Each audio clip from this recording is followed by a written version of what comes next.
इसमें दिक्कत नहीं आनी चाहिए जो पहले आ रही थी रिकॉर्डिंग की। उसमें थोड़ी थोड़ी समस्याएं थी मेरे पुराने लैपटॉप में। रिकॉर्डिंग शुरू होगी ना? हाँ।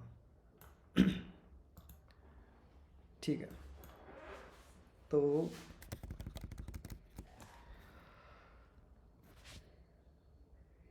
किससे पूछ लिया? कोमल से पूछ लिया, प्रिया से पूछ लिया, माही क्वेश्चन किया कल वाला?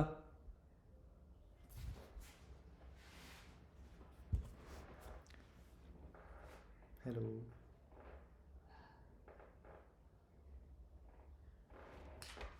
Any reply? नो सर, अभी तो वो डाउनलोड कर रही थी मैं। अभी तक डाउनलोड ही नहीं किया जावा? नहीं किया, मैं कह तो रही हूँ, मैं जयपुर से बाहर थी, मैंने किया ही नहीं अभी तक तो कुछ। वाह, मतलब अपने आधा कोर्स खत्म हो गया, हमने जावा डाउनलोड ही नहीं किए तो लिटिल बिट शॉकिंग है। आपको मेरे से आगे चलना चाहिए, पता है, तभी चीज़ें समझ आएगी। ऐसा नहीं है कि मतलब मैं पढ़ा रहा हूँ तो कहीं और से एक्सप्लोर ही नहीं करना। मकसद तो यही है ना कि सीखना है। तो जैसे स्कूल में पढ़ते तो कह के आते थे ना कि ये चौथा चैप्टर पहले घर से पढ़ के आना, फिर ज़्यादा समझ आएगा। तो वही चीज़ है, मुझसे पीछे नहीं चलना आपको, आगे चलना है। और ये स्कूल नहीं है, ये आप खुद के लिए पढ़ रहे हो, आपको धक्के से बैठाया नहीं हुआ यहाँ पे कि ये तो पढ़ना ही पड़ेगा, स्कूल है, 12वीं करनी पड़ेगी। तो मुझसे आगे चलो, ठीक है? तो आपकी ग्रोथ है इसमें। तो अपन आज आगे बढ़ते हैं।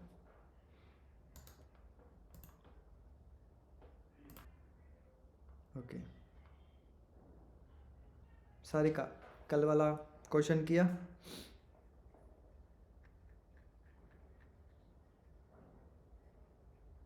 हेलो।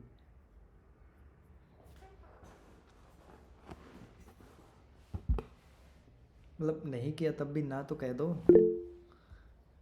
कल मैं क्लास में ले पाई, सॉरी सर। ठीक है, बट क्लास नहीं ले पाई, अपडेट ले लेना चाहिए कि आज क्या हुआ क्लास में, एक्स वाई जेड। तो आज की चीज़ समझ आ जाएगी, कल क्लास नहीं ली तो अपडेट ले लोगे। हालांकि आज की क्लास कल से रिलेटेड नहीं है, कल तो बिल्कुल ऐसे अलग ही काम किया था, बट बी अपडेटेड। ठीक है। स्टैटिक कीवर्ड लगता है जो डेटा टाइप हमने डिफाइन किया है या जो फंक्शन का नाम है उससे पहले। या तो मैं यहाँ लगा सकता हूँ इसको, ओके, मतलब इससे पहले एक्चुअली रिटर्न टाइप देना पड़ेगा और मैंने गलत लगा दिया। ये फंक्शन नहीं है, कंस्ट्रक्टर है। ठीक है, या तो यहाँ लगा सकता हूँ मैं, या मैं किसी वेरिएबल के नाम के पहले लगा सकता हूँ। ठीक है। काम क्या आता है? काम ऐसे आता है कि मैं दूसरी क्लास बनाऊँ क्या? ये थोड़ी सी क्लटर हो गई। मैं दूसरी फाइल बनाता हूँ, एक सेकेंड।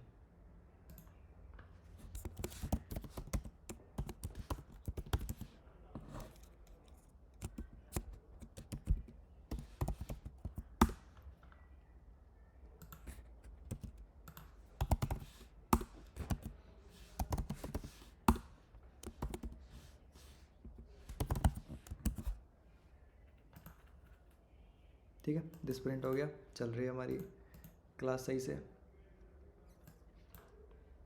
मैं एक नई क्लास बनाऊंगा इसमें, क्लास नहीं, बाहर क्या कहूँगा कि एक तो कुछ ज़्यादा ही सजेशन दे रहा है, इतना भी नहीं चाहिए। क्लास ह्यूमन नाम से बनाएंगे इस बार हम। ह्यूमन में क्या क्या होता है कि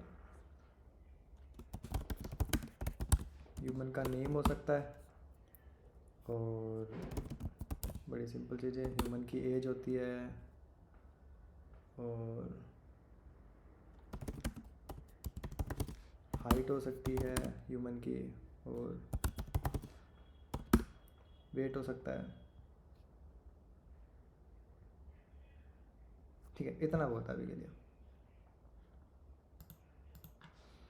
अच्छा, इसमें मैं ना एक वेरिएबल बनाता हूँ जो किसी ह्यूमन के डेटा पे डिपेंड नहीं करता। जैसे कि मैं क्या करता हूँ कि स्पीसीज की स्पेलिंग क्या होती है? एक सेकंड, मैं इंटरनेट पे देखता हूँ, एक सेकंड। सर स्क्रीन को बड़ा करो ना आपकी। हाँ एक सेकंड करता हूँ। अरे स्पाइसेस आ गए। स्पीसीज की स्पेलिंग पता है किसी को? SPACES।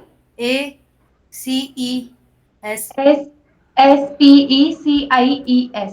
स्पीसीज बोला है, स्पीसीज बोला है, SPECIE। स्पेस बोला है। हाँ यही तो है, तो स्पीसीज, स्पीसीज। हाँ मतलब जो जानवरों वाली होती है।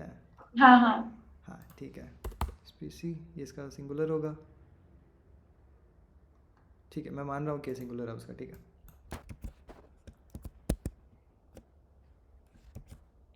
तो मैं इसकी एक वैल्यू देता हूँ कि ह्यूमन होमोसेपियंस होते हैं।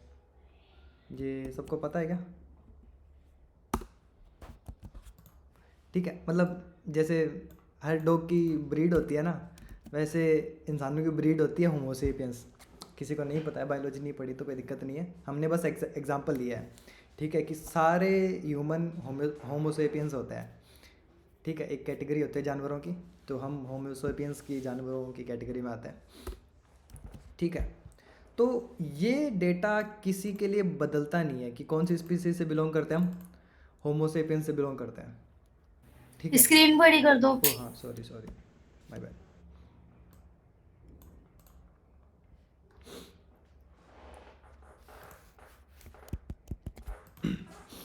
ठीक है, तो ये जो वैल्यू है ये किसी भी डेटा पे डिपेंड नहीं करती। ठीक है, तो मेरे को अगर देखना है, मैं यहाँ कहूँ कि मेरे को ना जो ह्यूमन है, HUMAN, ठीक है, उसमें उसकी स्पीसीज जाननी है मेरे को, लेकिन ये एरर दे रहा है। ये कह रहा है, देखो इसको होवर करते हैं, can not make a static reference to the non static field homo sapiens, sorry human dot species. इसका मतलब क्या है? इसका मतलब है कि तुम इसको ऑब्जेक्ट नहीं बनाया।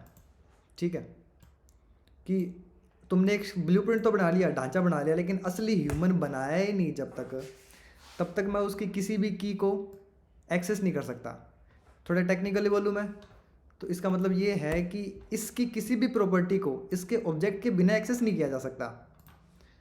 अगर मेरे को जानना है कि ह्यूमंस की स्पीसीज कौन सी होती है, तो मेरे को क्या करना पड़ेगा? मेरे को इसका एक नया ऑब्जेक्ट बनाना पड़ेगा। ठीक है, अब मैं जान सकता हूँ कि ह्यूमन की जो स्पीसीज है वो कौन सी है। मैं इसको रन कराता हूँ। एरर क्यों दे रहा है भाई?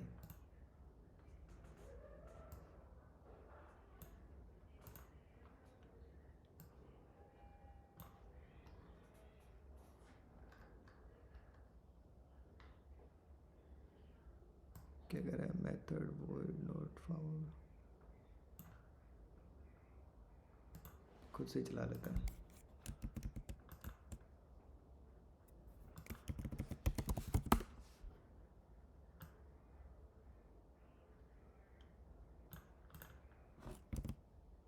अब कहाँ है लर्न कोड जावा में? इसके अंदर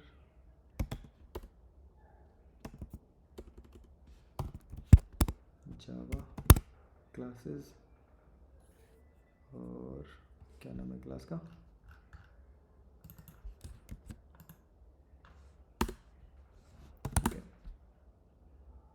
ओके, जावा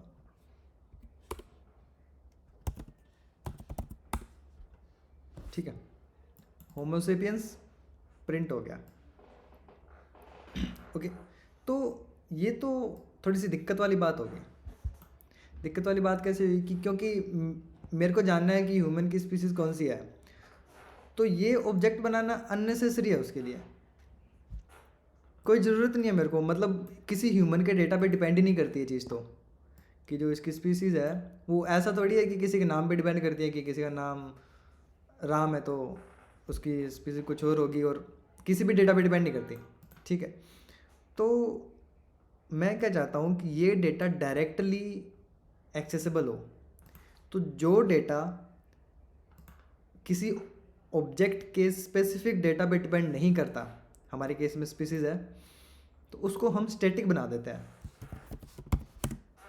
उससे क्या होता है कि वो डायरेक्टली एक्सेसिबल होती है विदाउट उसका ऑब्जेक्ट बनाए, डायरेक्ट क्लास के थ्रू एक्सेसिबल होती है। हम इसको करके देख लेते हैं।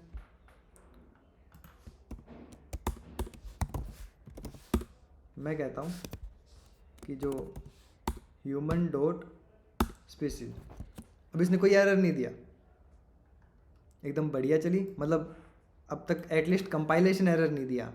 यहाँ जो एरर आते हैं वो कंपाइलेशन एरर होते हैं। ठीक है, तो इसने अभी भी जवाब दे दिया। तो स्टैटिक कीवर्ड क्या करता है, किसी भी प्रॉपर्टी को डायरेक्टली एक्सेसिबल बनाता है किसी क्लास के लिए। ठीक है, पहला तो फ़ायदा ये है कि हम जो डेटा हमें डायरेक्टली चाहिए वो हमें मिल जाता है। और क्या फ़ायदा है, और फ़ायदा ये है कि ये थोड़ी सी जो मेमोरी होती है उसको एफिशिएंसी देता है। कैसे, हम डायग्राम की मदद से समझेंगे।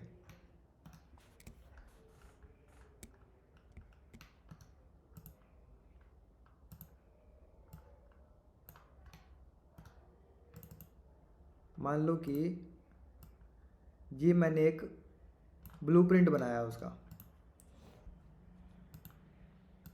जो मेरी क्लास है, ये क्लास है। अब मेरे को इसके अंदर एक वेरिएबल है ए नाम का, जो कि किसी और डेटा पे डिपेंड नहीं करता। मैं इसको थोड़ा सा पूरा लिख देता हूँ।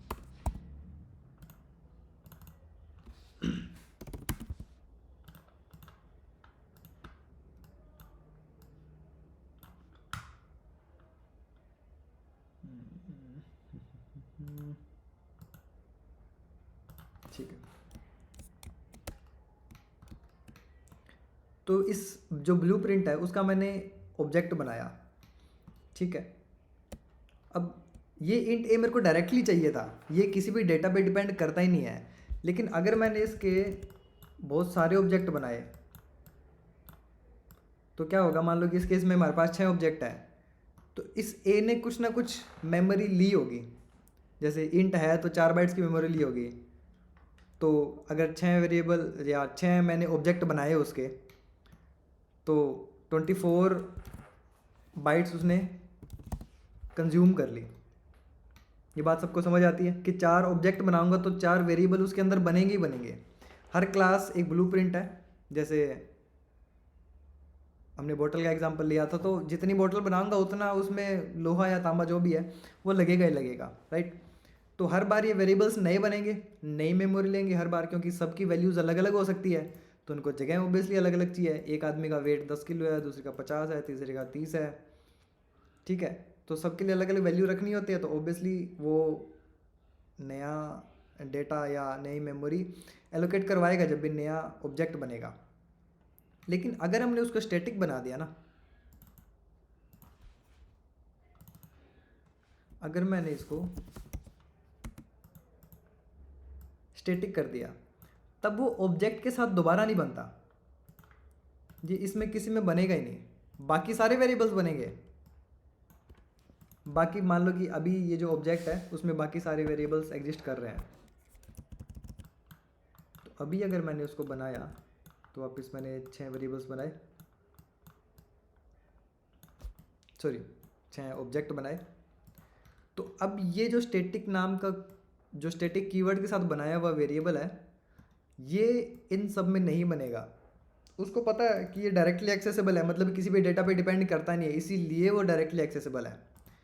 ठीक है, तो ये सिर्फ एक बार ही बना, और एक बार बनने के कारण इसने कितनी मेमोरी ली, 4 बाइट्स की। ठीक है, तो अगर ये 100 वेरिएबल होते वो 400 बाइट्स लेता, और सॉरी ऑब्जेक्ट होते तो एक प्रोग्राम में बहुत सारे ऑब्जेक्ट भी हो सकते हैं कि वो मल्टीपल टाइम्स रन हो रहा है, या एक एपीआई है उसको बहुत सारे लोग एक्सेस कर रहे हैं, 1 करोड़ लोग एक्सेस कर रहे हैं मान लो। तो यहाँ पे अगर नंबर 1 करोड़ हो गया तो ये बाइट्स बहुत ज़्यादा हो जाएंगी। और अगर वो स्टैटिक है तब वो 4 बाइट्स ही रहेगी, ठीक है। तो ये इसका फ़ायदा है कि ये वेरिएबल एक बार ही बनता है, हर ऑब्जेक्ट के साथ नहीं बनता। हर ऑब्जेक्ट के साथ एक्सेसिबल होता है और डायरेक्ट क्लास के साथ भी एक्सेसिबल होता है, और ये हर बार नहीं बनता, ठीक है। इसकी एक डिटेल और है कि ये हीप मेमोरी में जाता है, बट ठीक है, ये जानने की ज़रूरत है नहीं हालांकि, क्योंकि इसको जानने के लिए बहुत कुछ और जानना पड़ता है कि हीप क्या होती है, स्टैक क्या होती है, मेमोरी एक्चुअली डिवाइडेशन कैसे होता है उसका। तो अगर हमें टाइम मिला आखिर में थोड़ा सा ओवरव्यू इसका भी ले लेंगे, बट ठीक है, थोड़ी सी अलग बात है ये। तो ये होता है स्टैटिक कीवर्ड। कोई डाउट है तो पूछ लो, सिंपल है, मतलब कि कोई चीज़ डायरेक्टली एक्सेस करनी है क्लास के बाहर तो उसको स्टैटिक कर दो, ठीक है। ऑब्जेक्ट बनाने की हर बार ज़रूरत नहीं है उसके लिए, डॉट लगा के डायरेक्ट एक्सेस कर लो। इसके लिए मेरे पास कुछ नोट्स भी है।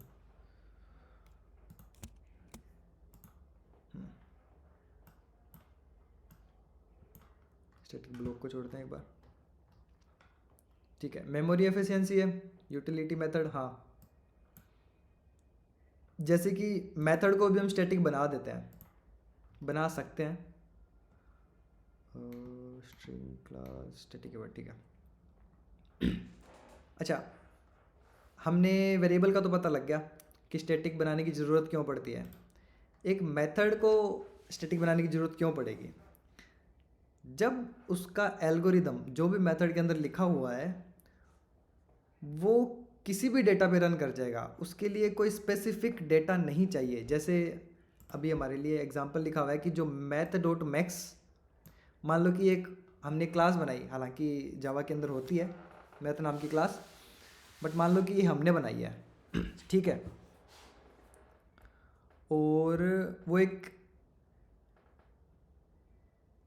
या मैं क्या एग्जांपल लूँ, सर ये समझ नहीं आया, वेरिएबल को स्टैटिक क्यों बनाया वो समझ आया ना, बट मेथड को क्यों? हाँ वो मैं बता रहा हूँ कि जैसे मान लो कि जो एल्गोरिदम है ना, जो मेथड के अंदर लिखा हुआ है, ये मान लो, हालांकि डायग्राम बनाने की ज़रूरत नहीं है हालांकि इसके लिए, कि जो एल्गोरिदम है वो किसी भी डेटा के लिए चल जाएगा। या मैं समझा ही देता हूँ कि मान लो कि मेरे पास मैथ लाइब्रेरी है, ठीक है, और वो 2 वेरिएबल में से या 2 इंट में से बता देती है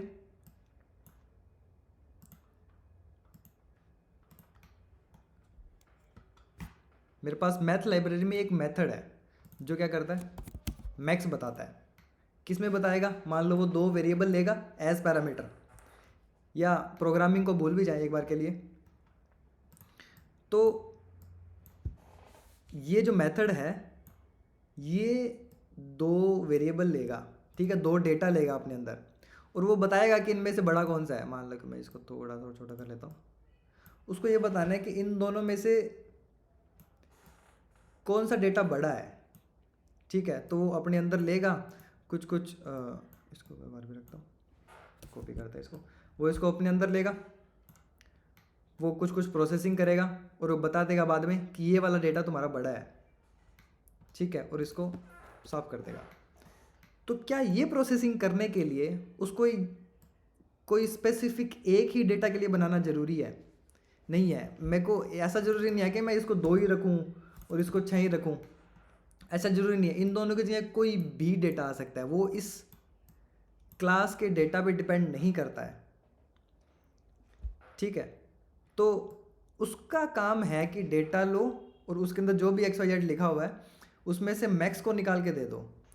तो इसके लिए उसको खुद के क्लास के डेटा की कोई नीड नहीं है, ठीक है।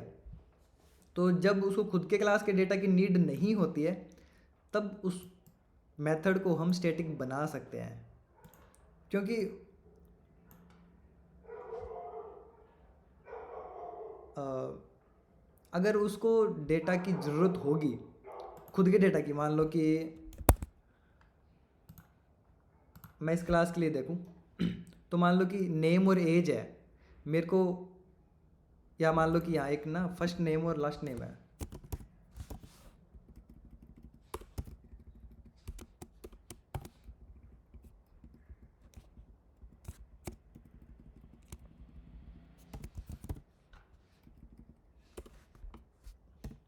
मेरे को एक मेथड बनाना है जो इसका फुल नेम दे दे। तो मैं क्या कहूँगा कि, या प्रिंट कर दे, एक बार के लिए हम सिर्फ प्रिंट की बात करेंगे। तो मैं कहूँगा कि फुल नेम के लिए एक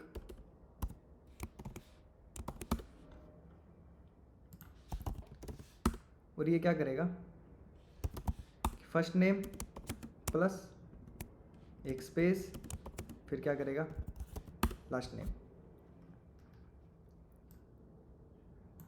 ठीक है, तो इस मेथड को इसी क्लास के डेटा की ज़रूरत है, तो इसको मैं स्टैटिक नहीं बना सकता, क्योंकि स्टैटिक बना दे वो डायरेक्टली एक्सेसिबल हो जाएगा और वो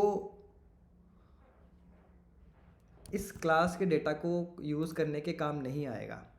ठीक है, तो जो मेथड इंडिपेंडेंट होता है उसके लिए हम स्टैटिक कीवर्ड यूज़ कर सकते हैं, इसके लिए नहीं कर सकते। जैसे एग्जांपल क्या है जो मैंने अभी बताया कि जो मैथ क्लास के अंदर मैक्स का जो मेथड है उसको उस खुद के क्लास की डेटा की ज़रूरत नहीं है, वो बस एक मेथड है जो कुछ ना कुछ प्रोसेसिंग करता है और उसको बाहर से डेटा मिला तो उसको प्रोसेस करके दे देगा। ठीक है, तो हर क्लास के साथ उस मेथड को बनाने की ज़रूरत नहीं है। तो स्टैटिक जो मेथड होता है वो भी बार बार नहीं बनाया जाता, सिर्फ क्लास के साथ बनता है और वो डायरेक्टली एक्सेसिबल भी होता है। जैसे वेरिएबल एक्सेसिबल होता है वैसे वो डायरेक्टली एक्सेसिबल होता है। ठीक है, इसमें किसी को कोई डाउट, मतलब ठीक है, ज़्यादा लोड लेने की ज़रूरत नहीं है, सिंपल सी चीज़ है। किसी को स्टैटिक बना दिया तो वो डायरेक्टली एक्सेसिबल हो जाएगा, यूज़ केस वक्त के साथ समझ आ जाएगा। ठीक है, इतनी सी बात है कि वो डायरेक्टली एक्सेसिबल हो जाता है स्टैटिक कीवर्ड लगाने से। ठीक है, कोई समस्या इसमें किसी को?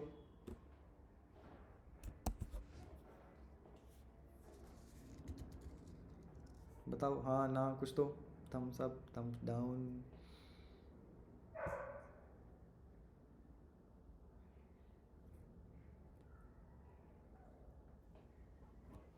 आया बट प्रॉपर नहीं आया। अच्छा, इतना देख लो सिर्फ कि स्टैटिक कीवर्ड लगाने से, मतलब वो ठीक है, ये जो लास्ट वाला बताया ना आपने मेथड वाले, फर्स्ट नेम प्लस स्पेस देके, ये वाला नहीं आया। इसमें आपने लास्ट में कुछ लाइन बोली थी वो मेरे को समझ नहीं आई। अच्छा अभी के लिए इतना मान लो फिर कि स्टैटिक कीवर्ड लगाने से वो डायरेक्टली एक्सेसिबल हो जाता है। इतनी हाँ बात वो समझ आ आती गया है? कि हाँ हाँ, वो ठीक विदाउट है, इतना ऑब्जेक्ट। सफिशिएंट है। बाकी ऐसा मान लो कि गार्निशिंग कहते हैं क्या उसको, सजावट करने के लिए, तो हाँ वो था। मेन बात इतनी है कि वो स्टैटिक कीवर्ड लगाने से डायरेक्टली एक्सेसिबल हो जाता है। ठीक है, वो मैंने बताया कि किसको स्टैटिक नहीं कर सकते, वो यूज़ केस था। और यूज़ केस एक्चुअली में टाइम के साथ ही जनरली समझ आते हैं। ठीक है, वेरिएबल थोड़ा सा यूज़ केस डायरेक्ट है, मेथड का थोड़ा सा ट्रिकी हो सकता है। तो वक्त के साथ धीरे धीरे थोड़ी चीज़ें समझ आती जाएंगी। मो थोड़ा सा हिंट अगर रखना है ना तो इतना रख सकते हो कि अगर इसी क्लास में से कोई डेटा आपके मेथड के अंदर लिखा हुआ है तो आप उसको स्टैटिक नहीं बना सकते। ठीक है, इतनी सी बात है। अगर कोई ऐसा यूज़ केस है, जैसे मान लो कि मैं इसको कह दूं कि void run, और मैं इसको कह दूं कि human is running, तो अभी की जो डेफिनेशन लिखी हुई है इस मेथड की, उसमें हम इस क्लास के किसी वेरिएबल का यूज़ नहीं कर रहे। ठीक है, तो अगर इसके खुद के डेटा का यूज़ नहीं कर रहे तो हम इसको स्टैटिक बना सकते हैं। ठीक है, इतनी सी बात है। मतलब ये एक सम सॉर्ट ऑफ हिंट है कि इसको यूज़ कहाँ कर सकते हैं। ये कोई रूल नहीं है कि आप सिर्फ तभी यूज़ करो बट समझने के लिए है कि इसको कहाँ यूज़ कर सकते हैं। ठीक है, जिसमें एक एग्जांपल था मैथ वाला कि ये जो मेथड है वो स्टैटिक लिखा गया है क्योंकि ये खुद के डेटा का यूज़ नहीं करता। मैक्स निकालना है तो ऑब्वियसली जब उसको यूज़ किया जाएगा तभी डेटा दिया जाएगा, उसके खुद के डेटा का यूज़ नहीं किया जाएगा।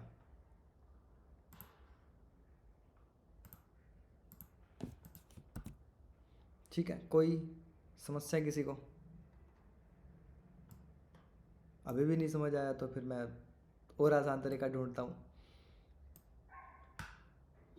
आ गया सर। ऐसे ही मतलब बोलने के लिए मत बोल देना, ठीक है? नहीं सर, ये जैसे वो ऊपर वाला तो आ गया है, ये जो नीचे वाला मेथड वाला होता है वो आपने खुद ने बोला कि ज्यादा वो लोड लेने की नीड नहीं है, हाँ वो बाकी वैसे आ ठीक गया है, सही में वो। लोड लेने की ज़रूरत नहीं है। हाँ। ये डायरेक्टली एक्सेसिबल हो जाता है। मैं इसको करके भी दिखा देता हूँ। मैं कहूँ कि ह्यूमन है, तुम रन करो, तो सीधा चल गया। इसके लिए ऑब्जेक्ट बनाने की ज़रूरत नहीं पड़ी।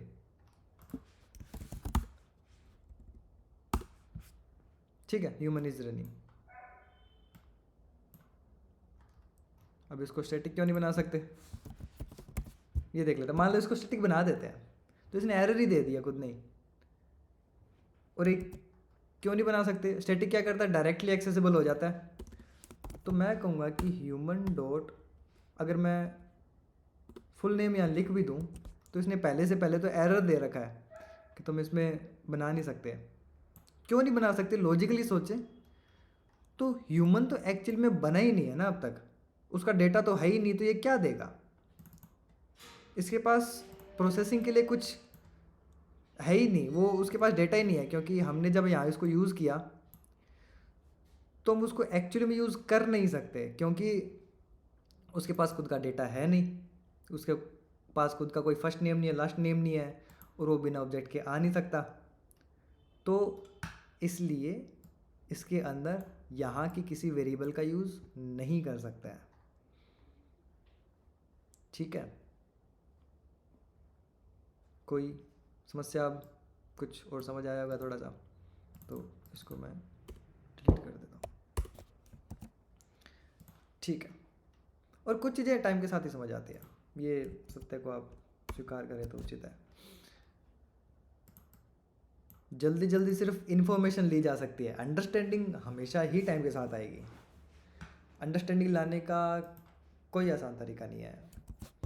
खुद से करोगे काम, आप 2-4 प्रोजेक्ट बनाया तब जाके कभी समझ आता है कि हाँ भी ये चीज़ इसलिए थी।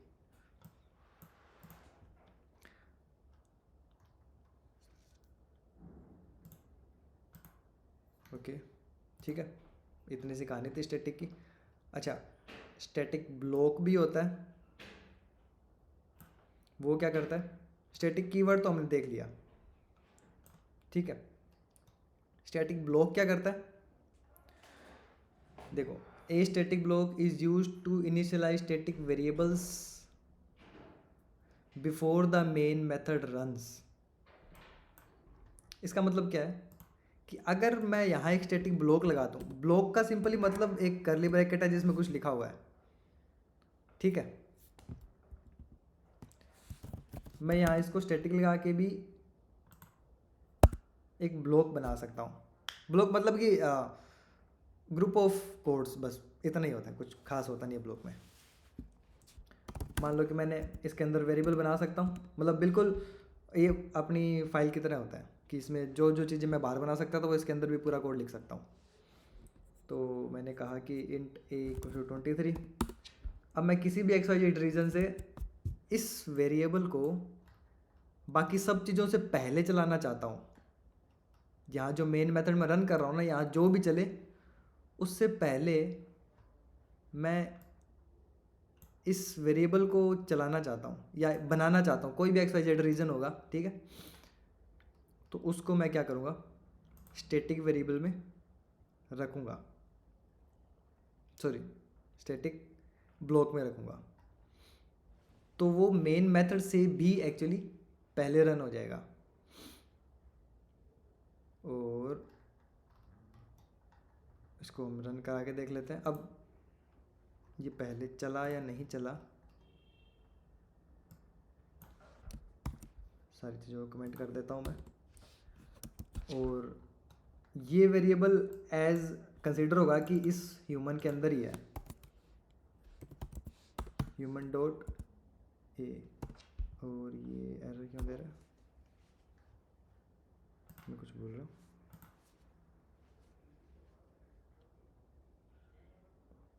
Okay sorry, my bad. Initialize करने के लिए, बनाने के लिए नहीं, मेरे को इसको बनाना भारी पड़ेगा।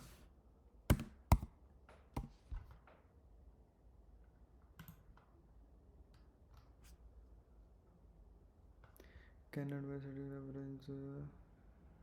ओके, ये स्टैटिक होना चाहिए। ठीक है, ये थोड़ी सी टेक्निकल थिंग ही है, इसका मैं रियल लाइफ एग्जांपल तो शायद नहीं दे पाऊँगा। और इसके यूज़ केस बहुत कम है, बहुत ही रेयर चांस है कि आप इसका कोई यूज़ स्टैटिक ब्लॉक का कोई यूज़ केस मिले। बट क्योंकि जावा में है तो बताना ज़रूरी है। ठीक है, तो एक वेरिएबल है जिसको मैं किसी भी रीज़न से मेन मेथड से पहले ही बनाना चाहता हूँ। तो जो ए वैल्यू है, जो इस ब्लॉक के अंदर लिखी वैल्यूज़ है, वो मेन मेथड से भी पहले चलेंगी। और ये अभी भी इधर क्यों दे रहा है, declare to complete local variable declaration array. हम इसको प्रिंट करा के देखते हैं।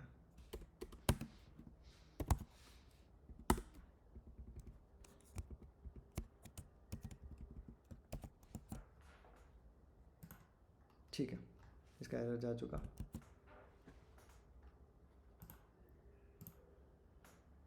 और ये ऐसे रन नहीं हो रहा है आज, आई डोंट नो व्हाई।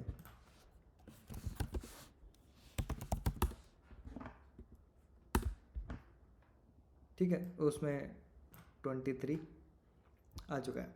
अब हम देख के हालांकि नहीं बता सकते हैं कि क्या पहले चला, बट कॉन्सेप्ट यही है कि ये पहले चलता है। अच्छा, कुछ कंसोल्स हैं जिनसे हम पता लगा सकते हैं, जैसे कि एक तो कंसोल हम यहाँ लगाएं स्टैटिक ब्लॉक के अंदर, और बाद में हम उसको हमारे मेन मेथड के अंदर कंसोल लगाएं। अच्छा, मैं ही चाहता हूँ अभी के लिए, क्योंकि थोड़ा सा ऐसे मैं ज़्यादा इसको एक्सप्लेन करूँ ज़्यादा कॉम्प्लिकेट होता जाएगा। इतना मान लो कि स्टैटिक ब्लॉक के अंदर लिखी हुई चीज़ मेन मेथड से पहले चलती है। ठीक है, तो मैं इसको कॉम्प्लिकेट नहीं करना चाहता, तो मैं इसको ज़्यादा लंबा खींचूंगा भी नहीं।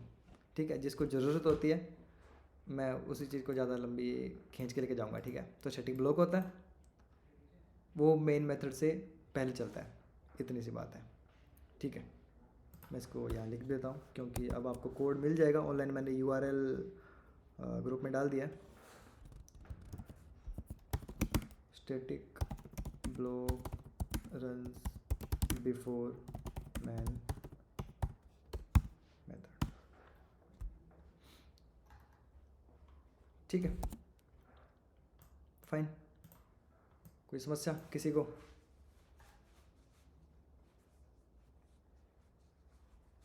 हेलो, नहीं है या है?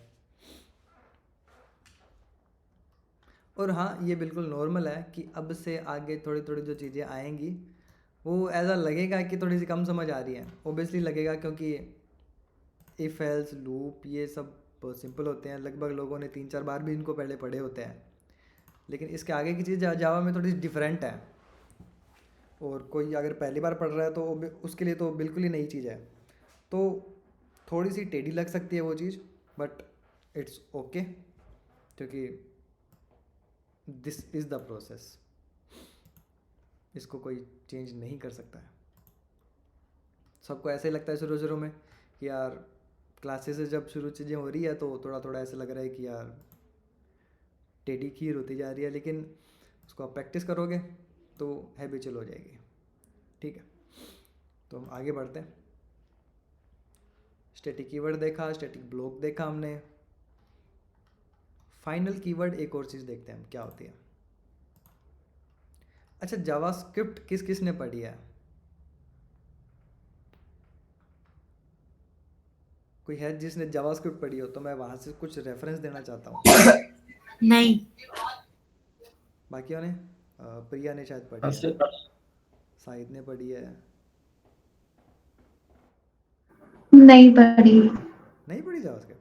क्या बात कर रहे नहीं, अब स्टार्ट होगी। हो? अच्छा, तो रेफरेंस ये दे रहा हूँ कि जावास्क्रिप्ट में जो कॉन्स्ट नाम का कीवर्ड होता है ना, यहाँ वो फाइनल है। अब जिसको ये बात पता है उसको तो बात अभी समझ आ गई होगी, जिसको नहीं आई वो मैं बता देता हूँ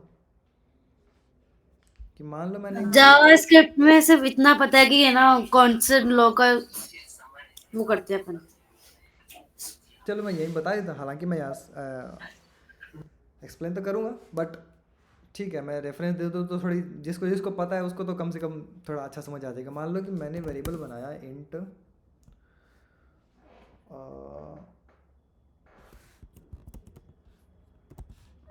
रेडियस ऑफ अर्थ, ठीक है, 6400 किलोमीटर होती है रेडियस अर्थ की, ठीक है, और ये कोई याद रखने की चीज़ नहीं है कंप्यूटर साइंस वालों के लिए।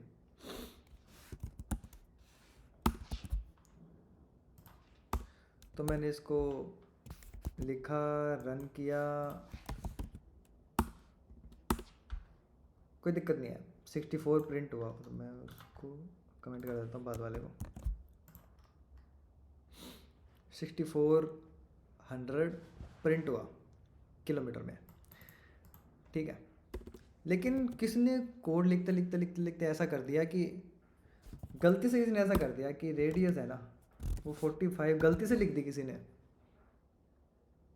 तो इसके बिहाव पे जो भी कैलकुलेशन लिखी हुई थी मेरे प्रोजेक्ट में वो तो सारी बिगड़ गई, और अर्थ की जो रेडियस है वो सत्य है, वो कभी चेंज हो ही नहीं सकती, है ना। तो अगर मैं इसको ओबियसली प्रिंट कराऊँ तो 45 आएगा, सबको पता है। तो मैं चाहता हूँ कि इसको कोई बदल नहीं पाए, जो लिख दिया वो फिक्स है। तो मैं इसको कहूँगा कि भैया तुम फाइनल हो, या एक कीवर्ड लगा दूंगा तो तुम फाइनल हो, तुम चेंज नहीं किए जा सकते। तो इसने पहले ही एरर दे दिया कि final this this this can not be assigned, ठीक है। तो मेरे को ये लाइन हटानी पड़ेगी, और अब इसको कोई गलती से भी रन नहीं कर सकता है, ठीक है। और ये हब हमेशा 6400 ही रहेगी। तो कोई भी वेरिएबल है, कोई भी डेटा है जिसको आप चाहते हो कि जो लिख दिया बस वही है, उसको कभी कोई चेंज नहीं कर पाए, तब उसको फाइनल कीवर्ड लगा देते हैं, ठीक है। इसमें किसी को कोई समस्या? इसमें तो हालांकि क्या ही होगी, बड़ी सिंपल सी चीज़ है। इसका एक और एग्जांपल ले सकता हूँ मैं एक्चुअली। मान लो कि मैं किसी कंपनी के लिए प्रोजेक्ट बना रहा हूँ, तो उसी कंपनी का मैनेजमेंट सिस्टम है, मान लो उसी एक ही कंपनी का, तो मैं उसको फाइनल में रख सकता हूँ। मान लो कि मैं गूगल के लिए बना रहा हूँ, तो अगर गूगल के लिए कोई चीज़ चल रही है, और तो अगर गूगल के लिए कोई चीज़ चल रही है तो उसमें कंपनी का नाम तो कभी चेंज नहीं हो सकता ना। अगर वो प्रोडक्ट ही गूगल के लिए, जैसे मीट है, गूगल मीट बना हुआ है, तो ये बना ही गूगल के लिए हुआ है, तो मैं इस डेटा को फाइनल में रख सकता हूँ, क्योंकि ये कभी चेंज नहीं होगा, क्योंकि प्रोडक्ट ही गूगल के लिए बन रहा है। तो ऐसा तो है, मैं इसमें कभी माइक्रोसॉफ्ट रखने की कोशिश करूँगा, नहीं होगा ऐसा कभी, ठीक है। तो जो डेटा हमें चेंज नहीं करना होता वो हम उसके आगे हम फाइनल कीवर्ड लगा देते हैं, ठीक है। कोई समस्या, कोई डाउट? ठीक है, मैं मान रहा हूँ कि सबको समझ आ गया, कोई समस्या तो पूछ लेना। इसके बाद है मेथड ओवरलोडिंग। ये थोड़ा सा लंबा टॉपिक है, बताऊँ क्या? बता दो सर। ठीक है, बता ही देते हैं, वैसे भी हम थोड़ी सी लेट ही क्लास ज्वाइन की थी, ठीक है। मेथड ओवरलोडिंग क्या होती है?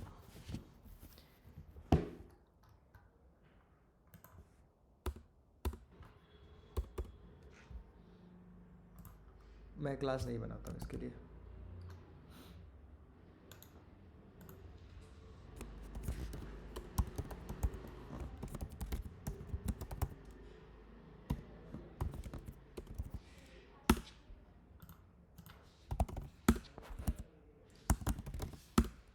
ठीक है। मेथड ओवरलोडिंग है तो ऑब्वियसली नाम से पता है कि वो मेथड से ही कुछ ना कुछ रिलेटेड होगा।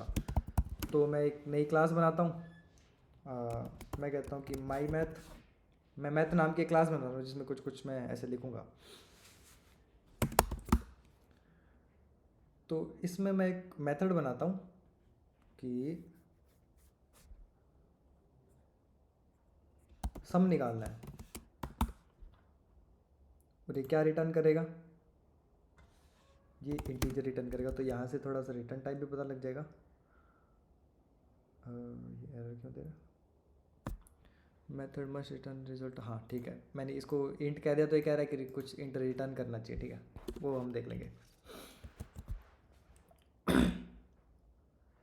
तो मैंने एक सम नाम का वेरिएबल बनाया। अच्छा, सम सबको पता है कि जोड़ना होता है, किसी की थोड़ी सी इंग्लिश कमजोर है तो मैं बता देता हूँ कि सम का मतलब नंबर्स को जोड़ना है, ठीक है। तो सबसे पहले तो मेरे को इससे नंबर गेट करने पड़ेंगे, एक मेथड है। तो मैं कहता हूँ कि इंट ए और दूसरा नंबर इंट बी, ठीक है। मैंने दो मेथड, एक मेथड में दो नंबर गेट किए और मैं यहाँ से रिटर्न करूँगा ए प्लस बी सेमीकोलन, ठीक है। अब ये मेथड क्या कर रहा है, ये मेथड कर रहा है कि ये दो नंबर्स लेगा, ठीक है, और उनको जोड़ के रिटर्न कर देगा, ठीक है। तो मैं क्या करूँगा, मेरे को इसको यूज़ करना है तो ऑब्वियसली मेरे को इसकी एक ऑब्जेक्ट बनाना पड़ेगा। बना देता हूँ माई मैथ नाम से, न्यू माई मैथ, और मैं कहता हूँ कि डॉट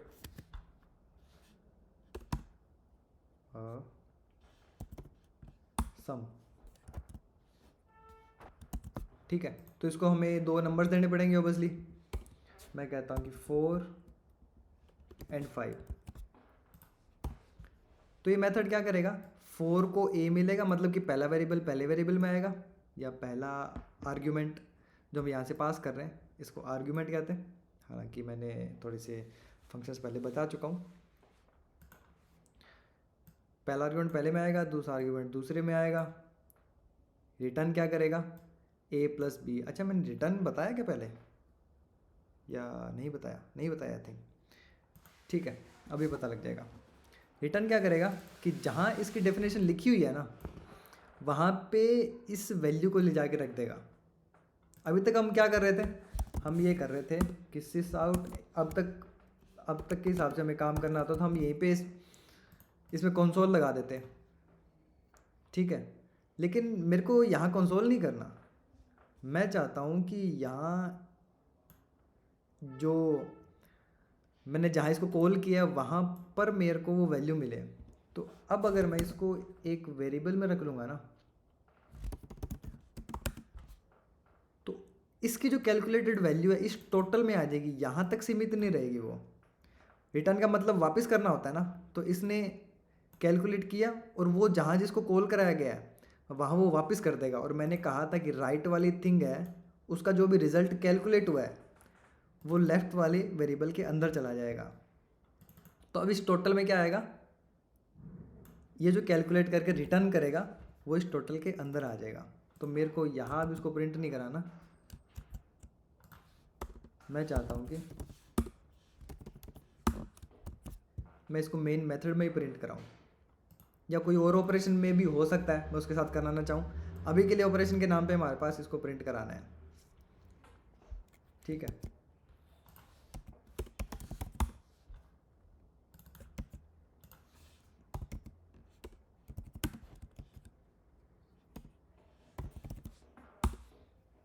तो इसने नो प्रिंट कर दिया। इसमें कोई समस्या अब तक किसी को, हमने हालांकि मेथड ओवरलोडिंग नहीं देखी अब तक, बट अभी तक की चीज़ में किसी को कोई दिक्कत है कि रिटर्न कैसे कर रहा है, यहाँ वैल्यू कैसे पहुँची, या ये ज़रूरत क्यों पड़ी हमें यहाँ सिस आउट यही क्यों नहीं किया, रिटर्न किया ही क्यों। तो मैं उसको जवाब भी दे सकता हूँ। एक बार वापस बता दो।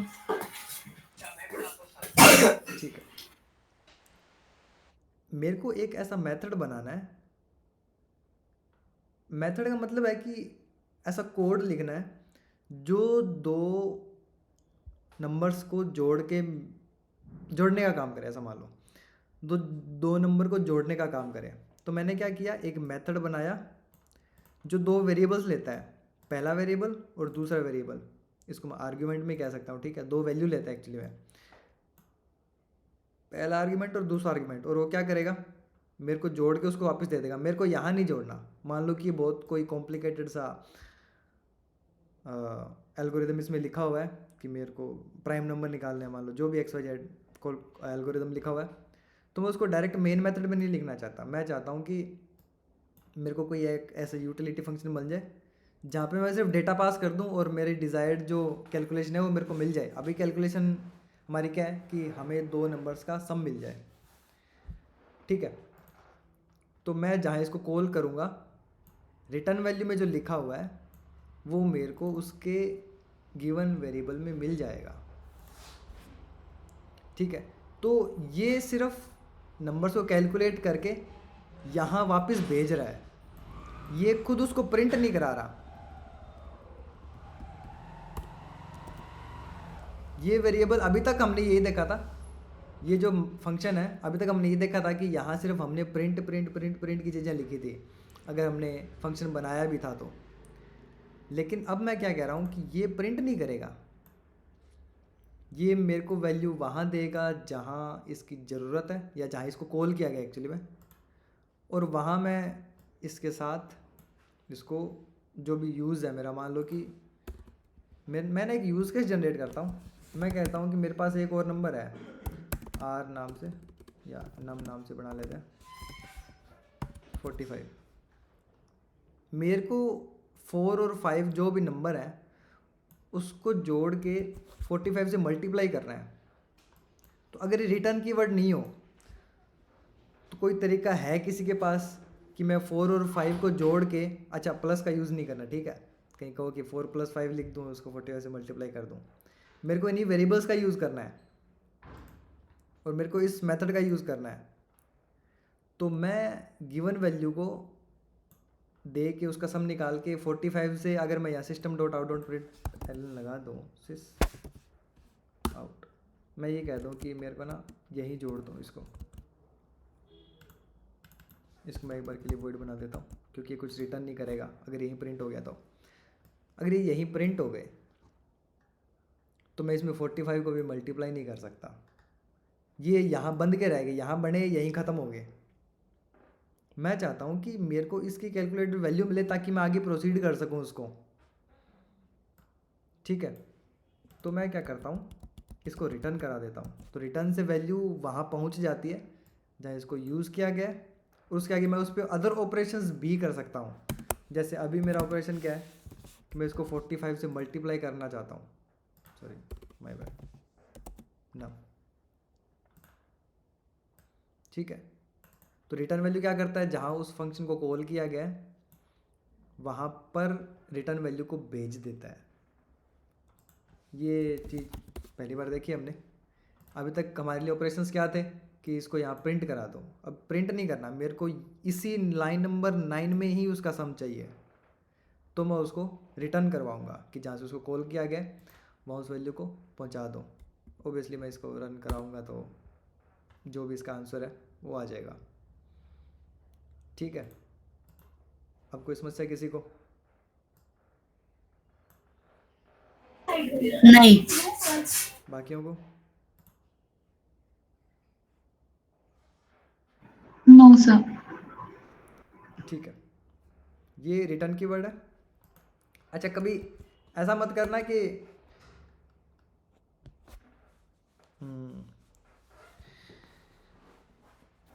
ऐसे बोलने के लिए यस बोल दिया, ठीक है, कि हाँ समझ आ गया, मैं नहीं परेशान होऊंगा, ठीक है। आप मेरे से 10 बार भी पूछोगे तो मैं 10 तरीके निकालूंगा समझाने के लिए, ठीक है। बट मेरा पर्पज़ यही है कि आपको चीज़ समझ आ जानी चाहिए। पहली बार में नहीं समझ आती, दूसरी बार मतलब अलग अलग तरीके निकालेंगे हम समझने के, तो बाकियों का भी थोड़ा फ़ायदा है, मेरा भी फ़ायदा है उसमें कि मेरे को नए नए पर्सपेक्टिव से चीज़ें देखने को मिलेंगी। ठीक है, तो कभी ऐसे ही मत बोल देना कि हाँ समझ आ गया, फिर वो क्लास गलत डायरेक्शन में चली जाएगी। ठीक है, तो अब हम आगे बढ़ते हैं। हमने एक मेथड बनाया जो 2 नंबर को जोड़ता है, बिल्कुल सिंपल है। अब मैं चाहता हूँ कि 4 और 5 तो जुड़ गए, कोई समस्या नहीं आई, लेकिन मैं चाहता हूँ कि 5.5 और 4.3 को मैं जोड़ना चाहता हूँ,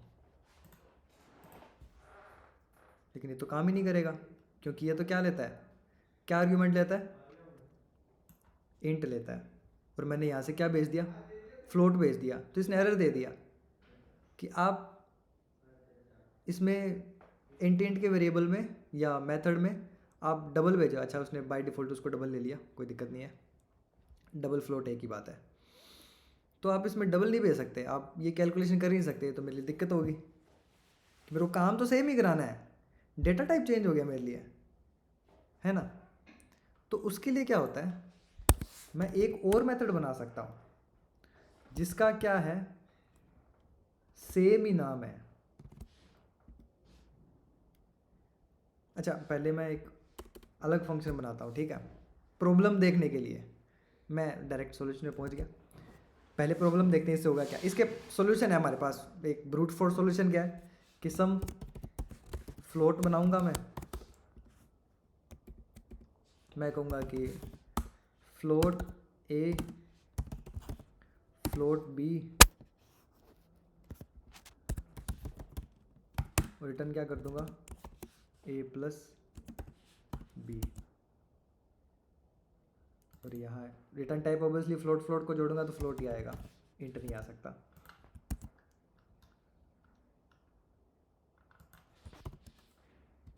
तो मैं अब यहाँ पे सम फ्लोट का यूज़ करूँगा और इसको f देना पड़ेगा हमें, और इसको फ्लोट करना पड़ेगा। ठीक है, तो अब मेरे पास एक और चीज़ बन गई कि मैं फ्लोट को भी जोड़ सकता हूँ और मैं इंटीजर्स को भी जोड़ सकता हूँ। ठीक है, अच्छा, इसको रन कराएंगे तो इसका जो भी है आउटपुट वो आ जाएगा, मैं अभी के लिए रन नहीं करवा रहा इसको। लेकिन अब मेरे को डबल को भी जोड़ना है। मान लो कि मेरे पास बड़ी रेंज है, मैं डबल को भी जोड़ना चाहता हूँ, मैं बाइट्स को भी जोड़ना चाहता हूँ, तो मैं यहाँ एक एक मेथड और बना सकता हूँ। ऐसे कि एक मेथड बनाया सम बाइट्स, सम डबल, सम जो भी है XYZ। तो ये थोड़ी सी समस्या वाली बात है कि मान लो कि एक ही ऑपरेशन कराना है मेरे को और अलग अलग डेटा टाइप है। डेटा टाइप ज़रूरी नहीं है 8 ही हो, और भी बहुत सारे कस्टम डेटा टाइप्स हो सकते हैं। ठीक है, जैसे क्लास है वो एक कस्टम डेटा टाइप है। तो मान लो कि मेरे पास ऐसे 10 यूज़ केस आ गए कि काम सेम ही है, काम सेम ही करना है कि यहाँ भी जोड़ना है और यहाँ भी जोड़ना ही है, लेकिन डेटा टाइप अलग हो गया। तो मैं उसके लिए 10 नाम कहाँ से ढूंढ के लाऊंगा, ये थोड़ी सी बैड प्रैक्टिस हो जाएगी। तो जावा वालों ने क्या कहा कि तुम सेम ही नाम से वेरिएबल बना सकते हो, सॉरी मेथड बना सकते हो। ठीक है, इन दोनों का नेम सेम है, तो अगर सेम नेम है और मैंने उसको कॉल कराया तो उसको आइडेंटिफिकेशन कैसे होगा कि मेरे को किसको कॉल करना है। जैसे मान लो कि मेरे सामने 2 लोग खड़े हैं, दोनों का नाम सुरेश है, तो मैंने किसी को बुलाया कि सुरेश, तो उनको नहीं पता लगेगा कि किसको बुलाया है दोनों में से। तो उसके लिए मेरे को कोई ना कोई फीचर बताना पड़ेगा। जैसे कि एक मान लो कि पतला सुरेश है, एक मोटा सुरेश है, तो मैं कहूँगा ना कि अगर सुरेश इधर आ पतले वाले, तो पतले वाला सुरेश, उसको एग्जैक्टली पता लग जाएगा कि किस वाले सुरेश को बुलाया है। तो वही सेम बात है कि सम है अगर, और दोनों मेथड सेम ही नाम से है, मेथड कॉल करना ही कहते हैं इसको। जैसे बुलाते हैं ना, जैसे बुलाते हैं तो उसको इंग्लिश में कॉल करना कहते हैं। तो यहाँ सम को कॉल किया मैंने, टेक्निकली कॉल ही कहते हैं इसको। तो इसको कैसे पता कि मेरे को इस मेथड में जाना है कि इस मेथड में जाना है, तो वो डेटा टाइप से चेक करेगा कि हाँ इसमें फ्लोट भेजा हुआ है तो मेरे को दूसरे वाले में जाना है, इसमें अगर इंट भेज दिया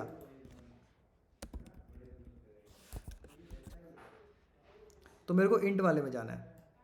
ठीक है, तो सेम ही नाम से डिफरेंट डिफरेंट डेटा टाइप्स के साथ वेरिएबल्स को, सॉरी मेथड्स को बनाना मेथड ओवरलोडिंग होती है। ओवरलोडिंग थोड़ा समझाऊँ अगर मैं कि ओवरलोड क्यों कह रहे हैं, कि एक ही नाम से अलग अलग वेरिएबल बना रहे हैं तो पहले वाले को ओवरलोड कर रहा है वो दूसरे वाला वेरिएबल, सॉरी मेथड, मैं वेरिएबल क्यों बोल रहा हूँ बार बार, थोड़ी जो नाम के गहरे में मत जाना अगर नहीं पता लगे तो। बट मेथड ओवरलोडिंग यही होती है कि एक ही नेम से अलग अलग मेथड बनाए जा सकते हैं जिसके पैरामीटर्स और उनके डेटा टाइप्स अलग हो सकते हैं। अच्छा, इसमें ना फ्लोट सी भी हो सकता है, ज़रूरी नहीं है कि दो उसमें है तो मेथड ओवरलोडिंग में दूसरा ही, दो ही वेरिएबल होंगे, ज़्यादा या कम भी हो सकते हैं। ठीक है, मान लो कि इंट ही मेरे को 3 वेरिएबल सम करने, अच्छा अब इसने एरर दे दी कि तुमने बिल्कुल ही सेम बना दिए दो मेथड। ऐसा नहीं हो सकता, कुछ ना कुछ डिफरेंस होना चाहिए। तो मैं कहूँगा कि मेरे को 3 नंबर जोड़ने हैं, तो डिफरेंट पैरामीटर्स के साथ या डिफरेंट डेटा टाइप्स के साथ सेम नाम से मेथड बनाना मेथड ओवरलोडिंग होती है। ठीक है, और इसका यूज़ भी होता है एक्चुअल प्रोग्रामिंग में। और ये एरर दे रहा है क्योंकि ये कह रहा है कि तुम, अभी हमने जैसे इंट और फ्लोट बनाया है, इसकी जगह हम लोग स्ट्रिंग भी तो बना सकते हैं। जैसे इधर है ना, अपन ने फ्लोट वैल्यू हाँ दी। बना सकते हैं, लेकिन अभी हमें सम, वो तो ऑपरेशन पे डिपेंड करता है, कुछ भी बना सकते हैं यहाँ। वेरिएबल का डेटा टाइप कुछ भी हो सकता है। ठीक है, जो आर्ग्यूमेंट का डेटा टाइप है वो कुछ भी हो सकता है। ठीक है, हाँ, और उसके बाद में जो ये वैल्यू है फ्लोट वाली, इसकी जगह हम लोग स्ट्रिंग की दे सकते हैं, तो वो स्ट्रिंग वाला वैल्यू इसमें नीचे वाली वैल्यू में मिलेगा ना, फिर जो अपन ने स्ट्रिंग। हाँ हाँ बिल्कुल बिल्कुल। आप जैसे मान लो कि मैं बना के दिखा देता हूँ, स्ट्रिंग को मान लो सम कराना है। एक्चुअली स्ट्रिंग का सम कुछ होता नहीं है, सम नंबर्स का ही होता है, बट फिर भी मैं स्ट्रिंग को जोड़ना ही चाहता हूँ कुछ भी करके। स्ट्रिंग ए लिया मैंने, स्ट्रिंग बी लिया, और मैंने स्पेस नहीं दिया, और मैं रिटर्न कर दूंगा ए प्लस बी को, तो भी काम करेगा। वो दोनों स्ट्रिंग को जोड़ के दे देगा। मैंने एक हेलो भेज दिया, एक दूसरा मान लो कि वर्ड भेज दिया, तो दोनों को जोड़ के दे देगा मेरे को एज इट इज़। तो यहाँ डेटा टाइप कुछ भी हो सकता है। ठीक है, यही क्वेश्चन था, मतलब मैंने क्वेश्चन सही समझा माही? हाँ, और एक्चुअली एक बार थोड़ा सा नीचे करो ना इसको, जहाँ पे फ्लोट की वैल्यू दे रखी है आपने। अगर अपन इसकी जगह स्ट्रिंग में लिखे, जैसे कोई भी नाम लिखे ए या बी, स्ट्रिंग के अंदर लिखे डबल कॉमर्स, तो उसको वो जोड़ के देगा। हाँ जैसे बिल्कुल देगा, ए और बी। मैं इसको कॉल कर लेता हूँ। जैसे अभी मैंने स्ट्रिंग के लिए मेथड लिख दिया है। ठीक है, अगर ये नहीं लिखता तब तो, देखो मैंने इसको नहीं लिखता एक बार के लिए, और अगर अब मैं सम को कॉल करवाऊँ,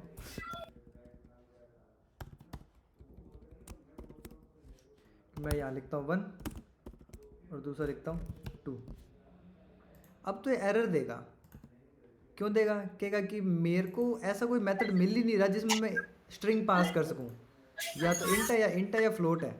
हाँ, लेकिन मैंने एक मेथड लिख दिया जो स्ट्रिंग एक्सेप्ट करता है, तो मैंने जब इसको कॉल कराया तो वो जाके देखेगा कि पहला और दूसरा वेरिएबल स्ट्रिंग कौन सा मेथड लेता है, ये वाला मेथड लेता है, और ये क्या रिटर्न करेगा, दोनों को जोड़ के रिटर्न कर देगा। और हाँ, आपकी बात सही है, ये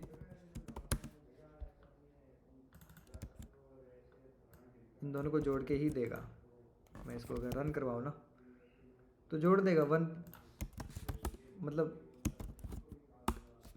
1+2 नहीं करेगा, वो लिटरली वर्ड्स को जोड़ देगा। स्ट्रिंग वर्ड होती है ना, तो 1 और 2 को ऐसे जोड़ देगा ये। ओके। ठीक है, ये अपनी स्ट्रिंग की प्रॉपर्टी है। मेथड्स तो सिर्फ कोड मैनेजमेंट के लिए है। और कोई समस्या किसी को?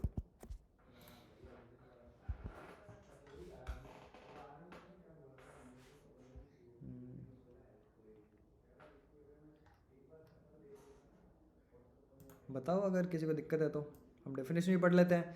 Method overloading is a feature in Java that allows multiple methods in the same class to have the same name but different parameters, different number, type और ऑर्डर ऑफ पैरामीटर.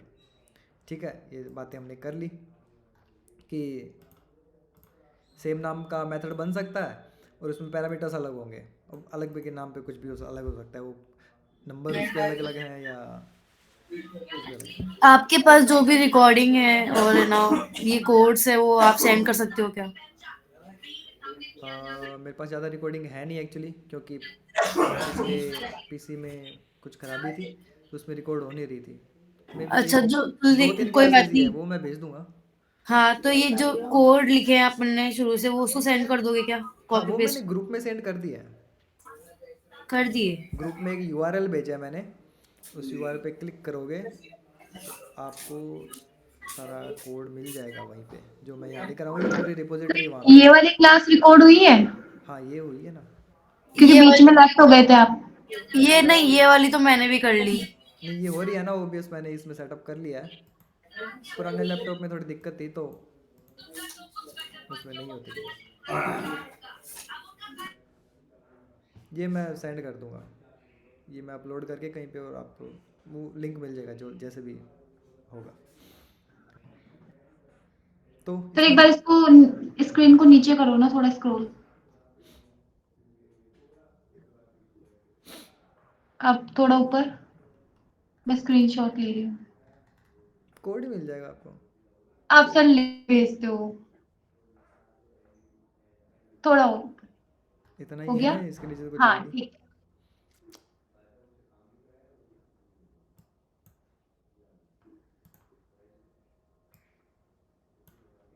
इसको मैं पुश कर ही देता हूँ. अच्छा, मैं रिकमेंड करूँगा कि गिट थोड़ी सी एक्सप्लोर कर लेना कि क्या होता है. गिट हब है, उससे मतलब इन जनरल प्रोग्राम के बारे में चीज़ें पता होनी चाहिए. तो ये एक टूल है जो कोड मैनेजमेंट के काम आता है, उसको पढ़ लेना.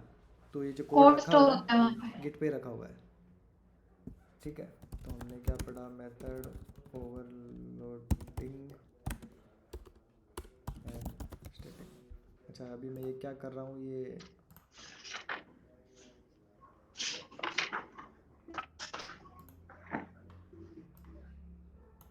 तब समझ आएगा जब आप गिट पढ़ लोगे. ठीक है. अच्छा, इसमें कुछ कॉन्फ़िगरेशन की दिक्कत है, मैं कर दूंगा इसको. ठीक है, तो दैट्स ऑल फॉर टुडे. किसी को कोई डाउट है तो पूछ लो, नहीं है तो एंड करते हैं. प्रैक्टिस करके देख लेंगे सर, डाउट आएगा तो कल पूछ लेंगे. ठीक है. ओके. Okay, bye.